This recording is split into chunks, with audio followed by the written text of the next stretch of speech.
রাতের আধারে পুরনো বাড়ির রহস্য। ভূতের গল্প শুনতে ভালোবাসেন? তাহলে শুনুন, এই গল্প আপনার রাতের ঘুম কেড়ে নিতে পারে। একদিন কিছু গবেষক একটি পুরনো বাড়িতে প্রবেশ করল।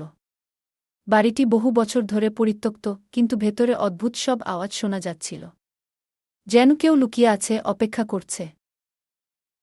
গবেষকরা ভেতরে ঢুকেই একটা শীতল অনুভূতি পেল। মনে হচ্ছিল কেউ যেন তাদের দেখছে, অনুসরণ করছে। দেয়ালের পুরনো ছবিগুলো যেন জীবন্ত হয়ে উঠেছে, তাদের দিকে তাকিয়ে আছে। এক রাতে যখন সবাই ঘুমাচ্ছিল, একজন গবেষক একা বসে কাজ করছিল। হঠাৎ সে অনুভব করল একটি ঠান্ডা বাতাস।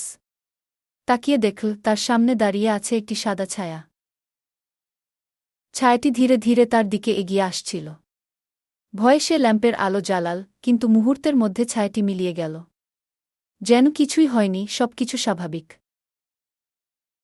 পরের দিন সকালে গবেষকরা বাড়িটি ছেড়ে যাওয়ার সিদ্ধান্ত নিল। কিন্তু যাওয়ার আগে একজন গবেষক দেখল তার হাতের আঙুলে একটি অদ্ভুত ছাপ। তারা বুঝতে পারল বাড়ির পুরনো বাসিন্দা এখনও সেখানে রয়ে গেছে, অপেক্ষায়। সেই ভয়ঙ্কর অভিজ্ঞতা তাদের সারা জীবন তাড়া করে বেড়াবে।